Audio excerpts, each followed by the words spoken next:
un evento que se hizo ahora en julio, que se hizo en Canadá, de actualización, con noticias de cómo van a ser los proyectos de Mozilla de ahora en más. Que hablemos un poco de eso y después hablemos quizás de cada comunidad que está queriendo hacer y en qué podemos ayudar, y digamos, hay mucho más, no diría taller, pero mucho más conferencia y ver cómo lo podemos organizar. O sea, mi idea de estos 2 días, obviamente quedó medio tiempo porque yo perdí el vuelo, era que nos fuéramos por comunidad con algunos objetivos de lo que queremos hacer en el resto del año. Que eso no los obligaba a que si no lo hicieron estaba mal ni nada, sino más para ponernos un objetivo y decir, bueno, a los 6 meses vemos cómo nos está yendo, y qué hicimos bien, qué hicimos mal, qué podemos mejorar, etc. Más para ponernos un horizonte que porque hay que hacer determinadas cosas. Entonces, como recordatorio para los que están por primera vez, Mozilla tiene como misión crear la web como un recurso público y abierto para todos. Y básicamente hacemos eso con 2 estrategias. Uno es crear productos que sean buenos y que la gente quiera usar, caso paradigmático Firefox, y después ayudando a la gente a aprender la web y a aprender la tecnología, a saber manejarse, toda la parte educativa que tiene Mozilla. Entonces esas son como las 2 básicas, las ramas más básicas. Uno es hacer productos y otro es a mí no me gusta la palabra empoderar porque me suena muy de Estados Unidos, pero es la única traducción posible de Power que usan en Estados Unidos. Pero bueno, sería capacitar a las personas para que puedan manejarse mejor en la web, puedan entender qué es la web, para que sea realmente el recurso público y el medio de comunicación revolucionario que todos queremos. Todos tenemos que saber cómo manejarnos allá. Si no, no tiene ninguna diferencia con la radio o la televisión. La gran diferencia que tiene la web es la capacidad de ser interactiva, que cualquiera de nosotros pueda crear más o menos en las mismas circunstancias. Y eso fue lo que distinguió a la web desde el principio, digamos. Si no, digamos, hubo muchas redes antes de la web que eran privadas y que en general no permitían que la gente se conectara. No sé cuántos escucharon hablar de AOL y AOL Messenger hace muchos años, 10 por lo menos, te entregaban un CD con el cual te conectabas a la red y todo, pero para poder participar de esa red tenías que ser miembro de esa red. No era algo como la web totalmente abierto donde cualquiera puede participar, donde cualquiera puede crear. Ese paraíso o esa visión paradisíaca de la web también tiene ciertas amenazas con algunas empresas y algunas cosas que se están intentando hacer, que están cerrando la web. La visión de Mozilla, repito, es intentar mantenerla abierta lo mayor posible y entonces pelear por eso. Desde el año pasado en Mozilla se está haciendo. A partir de ahora se va a hacer diciembre, julio, diciembre, o sea, 2 veces por año, una vez en julio y una vez en diciembre. Una semana de trabajo de todo Mozilla, que vamos todos al mismo lugar, a la misma ciudad. Antes cada equipo, o sea, Mozilla está organizado en diferentes equipos. No voy a terminar matando. Está organizado en diferentes equipos, obviamente como cualquier empresa o cualquier organización. Antes cada equipo tenía su propia semana de trabajo, o sea, la mayoría somos remotos. Eso quiere decir que no trabajamos en una oficina de Mozilla, sino que trabajamos desde nuestras casas o desde nuestros lugares compartidos. Y entonces siempre se acostumbraba que 1 o 2 veces por año cada equipo se juntaba una semana o 3 o 4 días en el mismo lugar para poder tener trabajo cara a cara y poder avanzar quizás un poco más o hacer. Como les decía, desde diciembre del año pasado se decidió que en lugar de hacer cada equipo independientemente, se junta todo Mozilla en el mismo lugar durante 4 o 5 días. Y entonces, además de trabajar con tu equipo, podés trabajar con otros equipos y tener reuniones con los otros equipos. Se hizo la primera vez en Portland, en Estados Unidos, y este año se hizo en Canadá. Y se hace eso a mitad de año y a fin de año, como para mitad de año se hace una evaluación de cómo se estuvo trabajando, de cuáles eran los objetivos para el final del año, y el fin de año es planificación del año siguiente.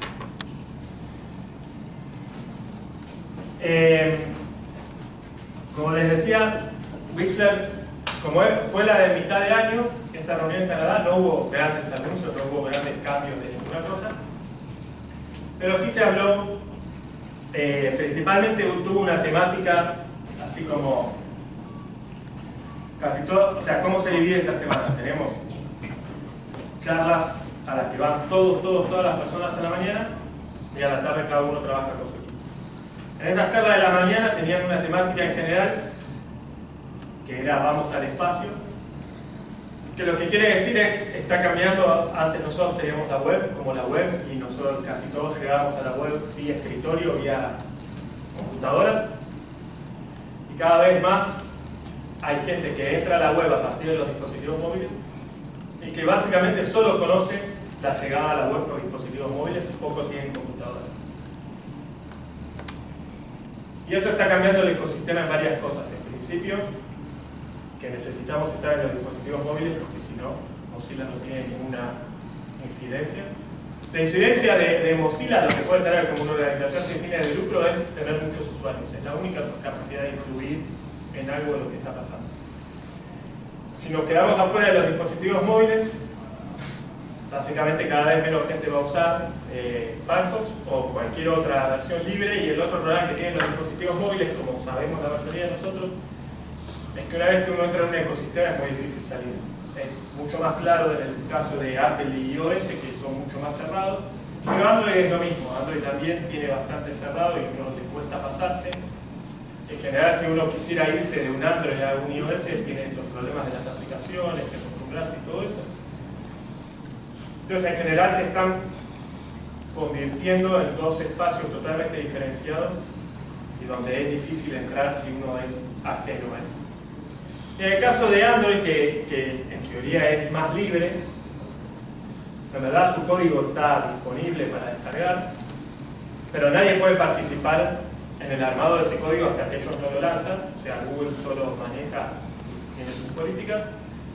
Y además habrán escuchado ya algunos casos de algunas empresas de teléfonos que quisieron sacar oficialmente un teléfono con alguno de los derivados de Android, como Xiaomi, los chinos o CyanogenMod, que Google dice: si sacas un teléfono así no te damos más Android y no puedes usar nunca más el nombre Android. Entonces obviamente esas empresas no lo hacen. Entonces la cuestión de ser libre y ser abierto también no se corresponde mucho a ese tipo de cosas. La cuestión es, como decía, la temática es ir al espacio, y eso, ir al espacio significaba, estamos acostumbrados al planeta Tierra, pero ahora tenemos que ir a explorar nuevos mundos.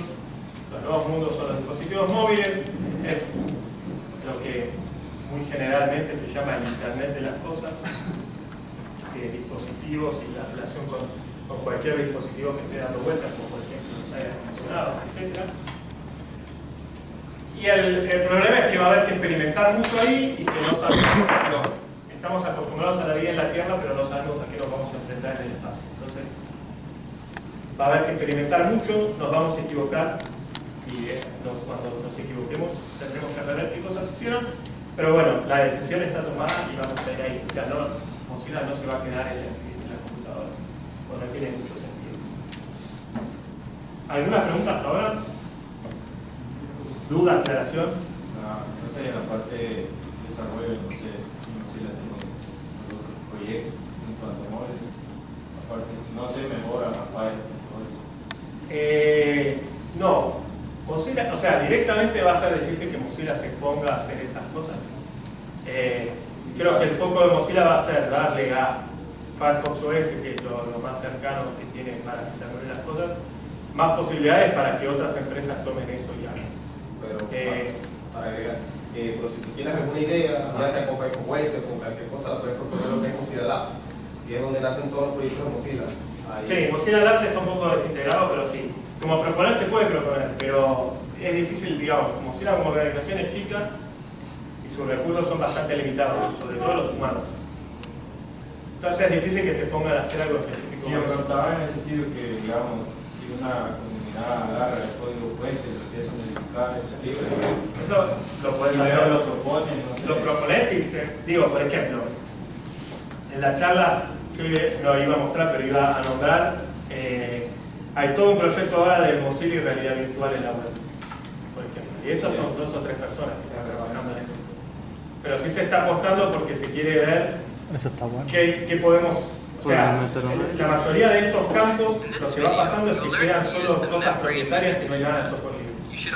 Entonces necesitamos ver de qué forma llegamos con algo de una solución de software libre a eso para que se pueda dar. ¿Cómo puede? Es más fácil la estructura, o sea, armar la estructura de lo que sería Firefox OS o lo que sea y ciertas API para que puedas manejar con eso, a tener un equipo trabajando en automóviles para Firefox OS. Por ejemplo, los televisores ahora Panasonic sacó televisores con Firefox OS como sistema operativo. El desarrollo de la parte más del televisor la hizo Panasonic, no la hizo Mozilla, no podría estar. Pero una vez que está hecho ahí, como software libre, también otras empresas pueden tomarlo y hacerlo. En el caso del de realidad virtual, estoy viendo cómo se podría integrar a ese equipo, o conoce usted a quién podríamos. Sí, todavía el equipo de realidad virtual está como, querían empezar a traer. Yo estuve probando con los Google Cardboard, no sé si.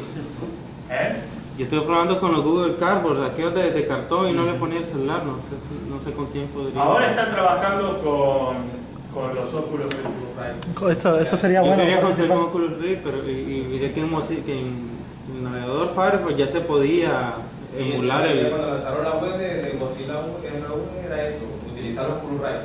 Exacto, no sé con quién podríamos contactar, ¿no? Me interesaría esa parte. Sí, la verdad que sería bastante bueno. Estuvimos hablando y lo que ellos están esperando es sacar una versión 1.0 y recién ahí empezar a entrar más gente. O sea, como ahora son un grupo chico y están como intentando terminar las bases, sí. Y una vez ahí abrirlo. O sea, el código está, no es que, pero para ese tipo de participación están esperando un poco. Sí. Para poder responder, en verdad, porque el otro problema que pasa es, si vos abrís y te vienen 200 personas y no les puedes responder, en verdad es peor, porque quedás en la edad. Sí.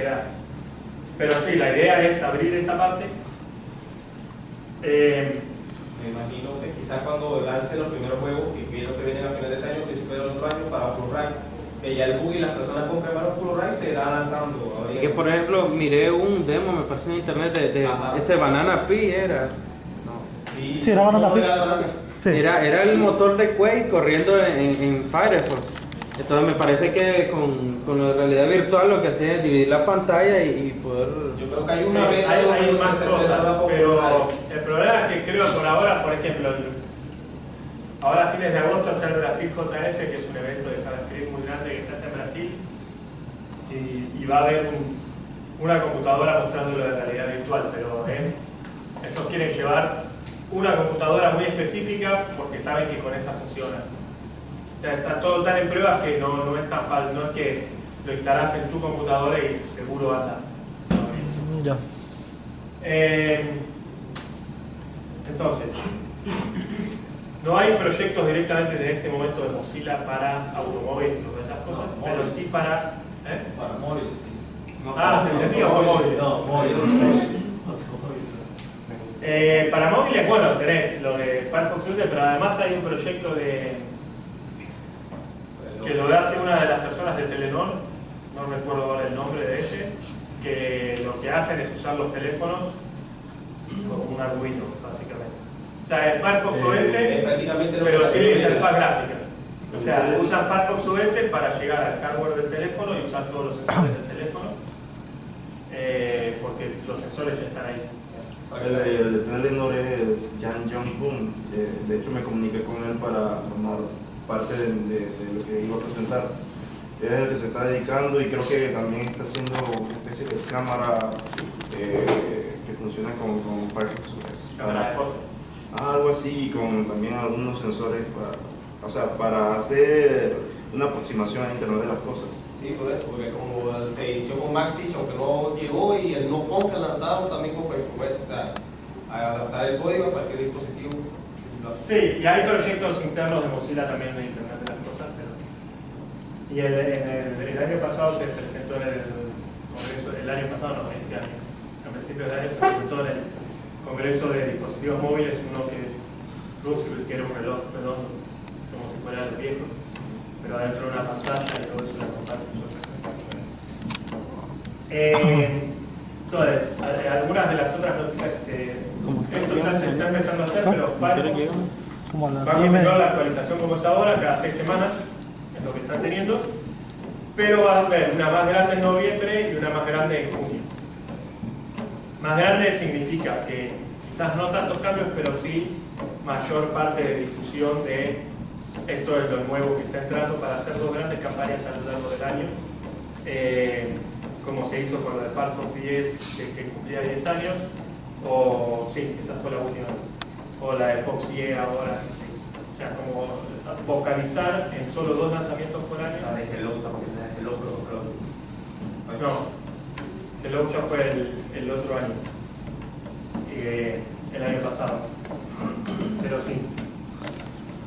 Y la otra es que igual se va a intentar hacer ciclos más cortos para algunas de las funcionalidades que queremos que lleguen más rápido. No sé si todos saben cómo, vos de los que están en la comunidad saben, los otros cómo funciona. Firefox tiene 4 versiones en este momento.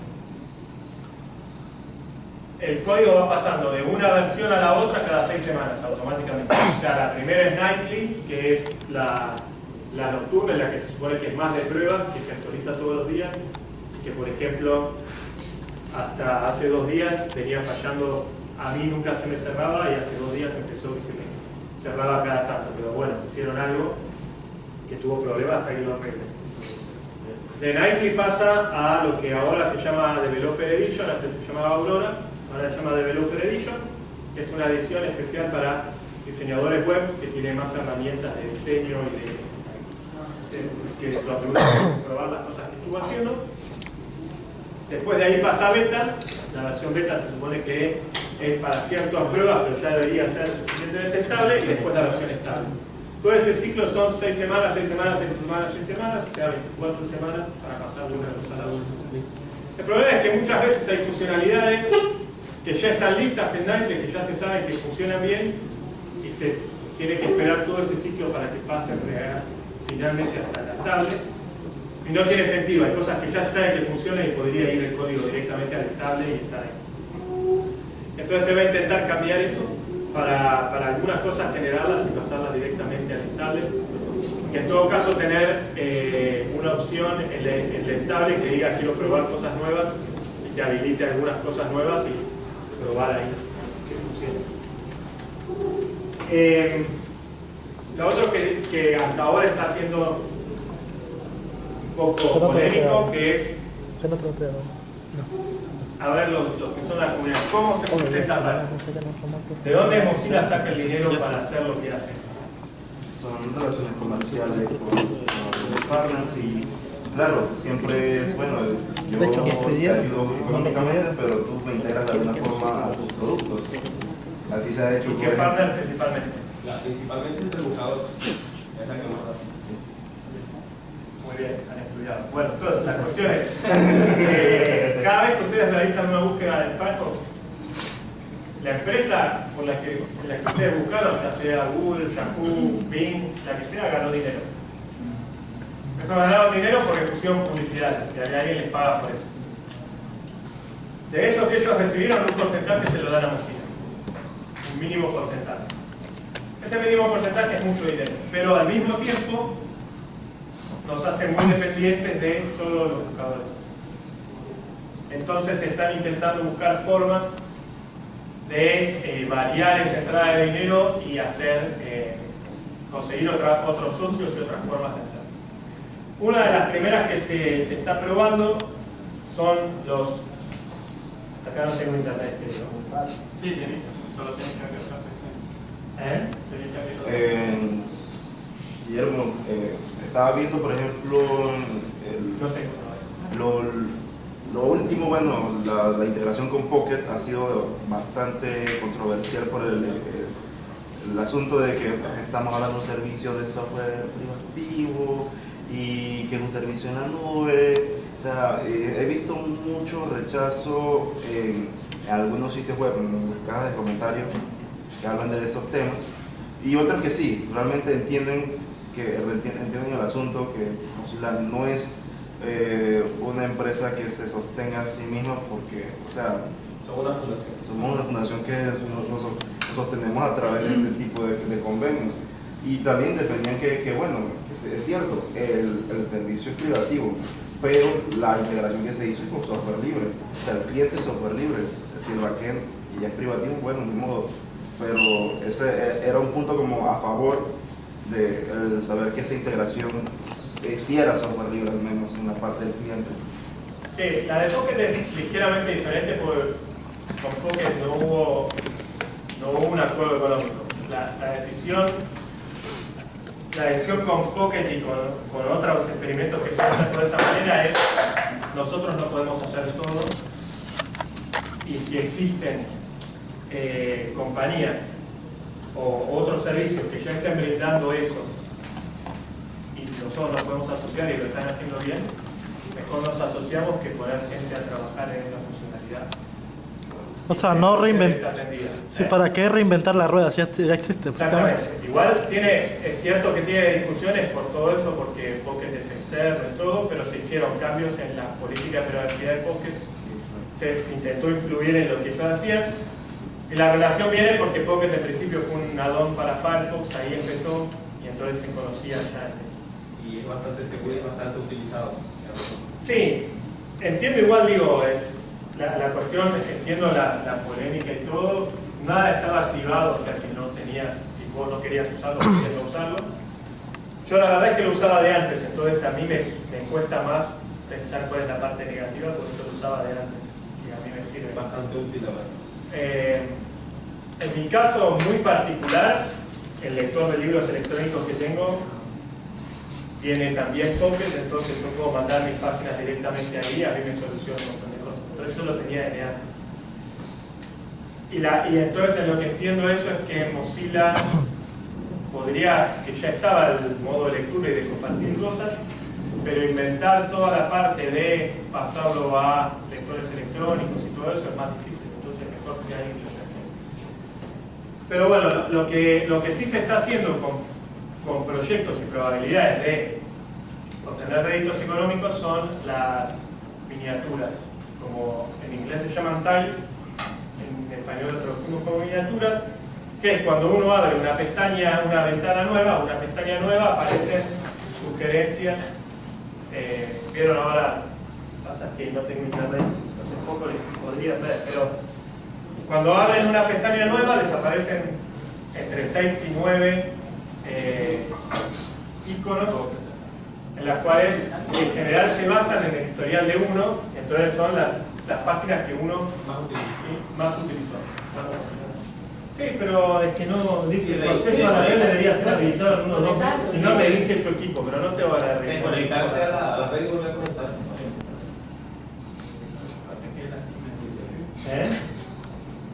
Igual no te preocupes, no es tan grave. Bueno, la cuestión es que ahora algunos de esos tiles van a ser patrocinados. Van a ser patrocinados o van a tener contenido sugerido, como se llama.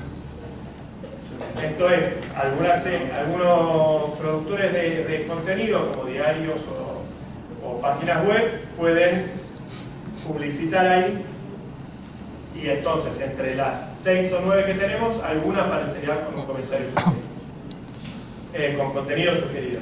Eso es una opción que se puede deshabilitar, o sea, uno puede sacar y salirse de ahí. Y al mismo tiempo se basa, digamos, lo que se está intentando además es mostrar a la industria de la publicidad que se puede hacer de mejor forma y respetando los gustos del usuario y la privacidad del usuario, y no como se está haciendo ahora. O sea, que puede haber un equilibrio. Sí, ustedes saben que en este momento todo lo único que da dinero en la web es la publicidad. Por eso es que hay tanta gente trabajando en cómo hacer para poner mejores avisos y poner avisos y que ustedes lleguen a ver cada vez más publicidad. Porque es lo único que da dinero.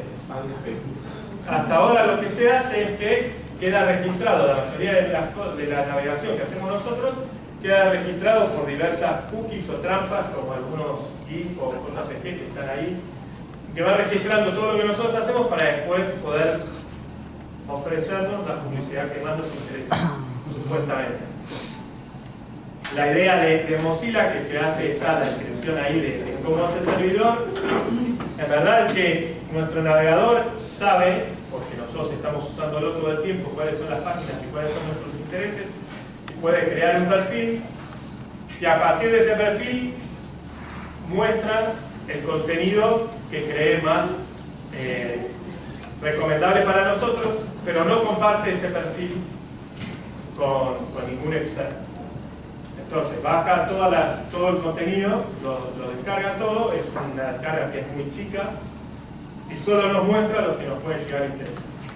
Otra cosa, me imagino que Mozilla me imagino que hace algún filtro entre las empresas que pueden integrarse a ese servicio, o sea, no van a poner cualquiera que tenga historial de que abusa de la privacidad del usuario.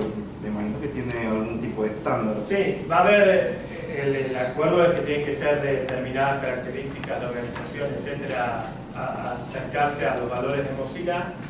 Pero además, como decía, digo, más allá de eso, que sí está, la cuestión es que no pueden tampoco, digamos, la información que a ellos les llega es si la gran masa de población, dentro de la gran masa de población anónima, cuántos hicieron clic, etcétera, pero no les llega el de Richard Armuelles, no llega la IP, tal IP hizo clic o no. Que en general es la información que es la que transmite, digamos, como esa mezcla la hace tu navegador, después manda limpia la información.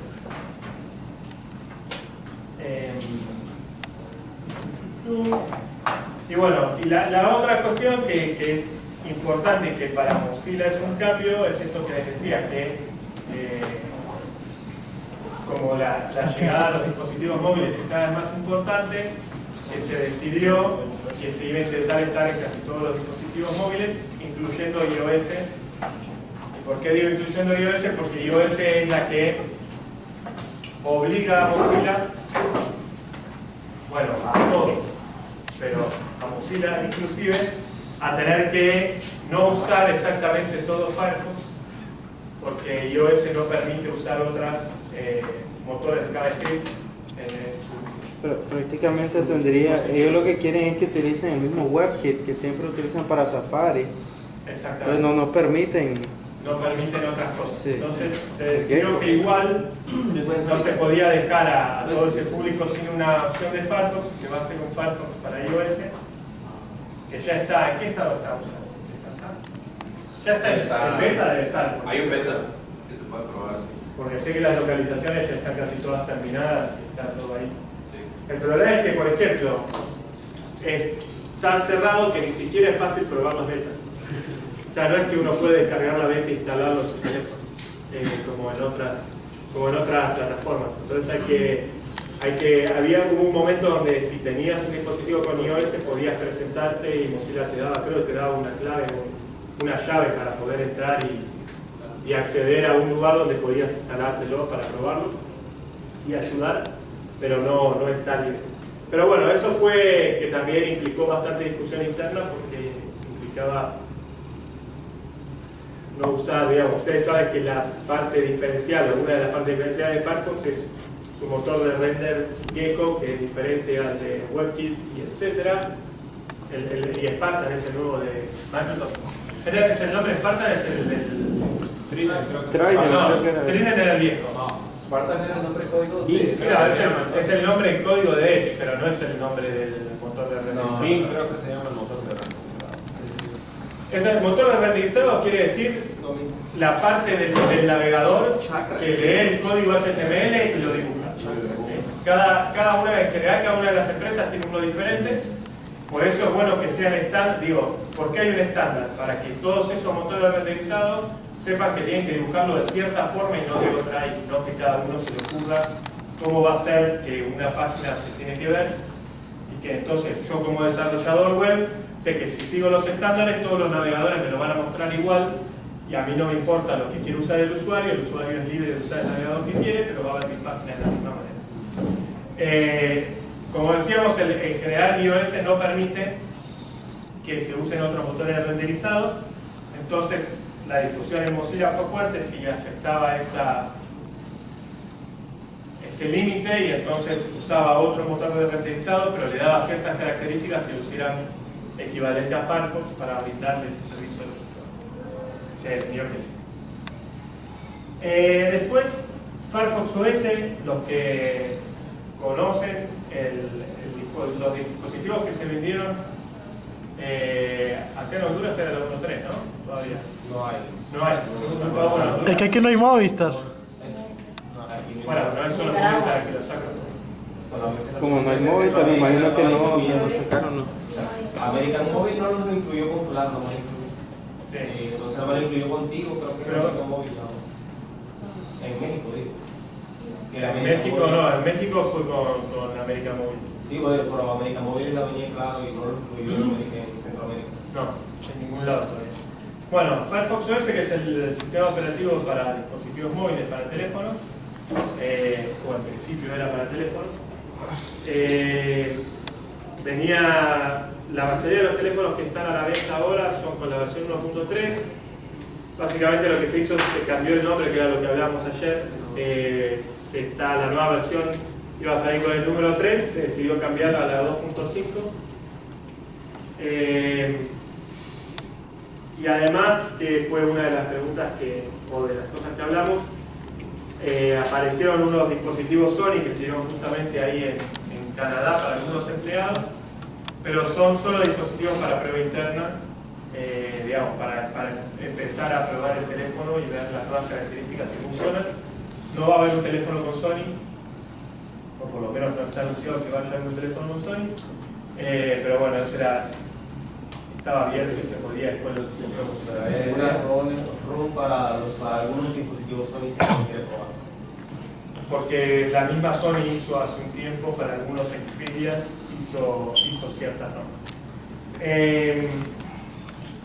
Y bueno, la otra cuestión creo que tenía que ver con que sí hay ciertos, además de los televisores, etc., sí hay ciertas ideas de hacer algo con Internet de las cosas, más allá de las versiones que hay una versión para Raspberry Pi, no sé muy bien en qué estado está, porque lo hacía una persona nada más. Pero digo, esa es la cuestión de que no es oficial, tiene que ver más con lo que al ser software libre y estar ahí disponible, son las cosas que otros pueden hacer a partir del código. Pero sí hay planes para intentar avanzar en todo lo que es Internet de las cosas, que como les decía es la posibilidad de conectar dispositivos, o en general se habla de electrodomésticos, a Internet y a partir de ahí poder controlarlos desde distintas plataformas. Ahora hay lámparas, hay de todo que hacen eso, o por ejemplo, lo compró Google, que compró Nest, que es un regulador de temperatura, ¿no? ¿Cómo es? Termostato, eso. Gracias. Esa era la palabra que no me salía y estaba intentando definirla por adentro. Es un termostato al cual uno puede llegar desde su teléfono y tener su casa en la temperatura que quiere cuando llega y este tipo de cosas. Que eso se viene muy fuerte, como muchas digamos, hay una charla muy interesante que si pueden después vean, de un escritor que se llama Cory Doctorow, que además de ser escritor es parte del Electronic Frontier Foundation, o era una persona que está mucho con software libre y hardware libre. Y él lo que decía es que cada vez más los dispositivos que tenemos son computadoras muy potentes restringidas a pequeños usos. Por ejemplo, el ejemplo que da él son los audífonos para las personas con disminución auditiva. Y que antes, bueno, un audífono era un audífono y no era ninguna computadora, y que cada vez más son computadoras que podrían hacer muchas más cosas, pero que en ese caso específico solo sirven para escuchar, creemos nosotros. Pero como todo eso es hardware cerrado, software cerrado, ni siquiera sabemos y podemos estar muy seguros que solo lo que están haciendo es eso. Digo, es un poco una imagen parecida, pero en el futuro nadie va a saber, en verdad uno nunca sabe si no puede controlar eso que tiene en su casa, qué es lo que está haciendo. Y hay varios artículos sobre eso. Hay un libro que se llama Data y Goliath, bueno, lo tengo por ahí, que es sobre toda la industria de la información y cada vez tenemos más, nuestros propios teléfonos son un gran dispositivo de registro de las cosas que hacemos cotidianamente. O sea, no solo por la ubicación geográfica, Si no, digo, porque eso es necesario, porque la empresa telefónica necesita saber dónde estamos para podernos pasar una llamada o un mensaje. Pero bueno, como necesita hacer eso, esa información está disponible para alguien. En principio para ellos solos, en principio lo tienen que vender, pero nunca lo sabemos. Entonces cada vez es más importante que haya soluciones abiertas y donde cualquiera pueda controlar, o por lo menos dentro de lo posible, cualquiera pueda controlar o pueda tener confianza en lo que está haciendo y lo que está pasando. ¿Alguna pregunta? Es todo lo que hablamos.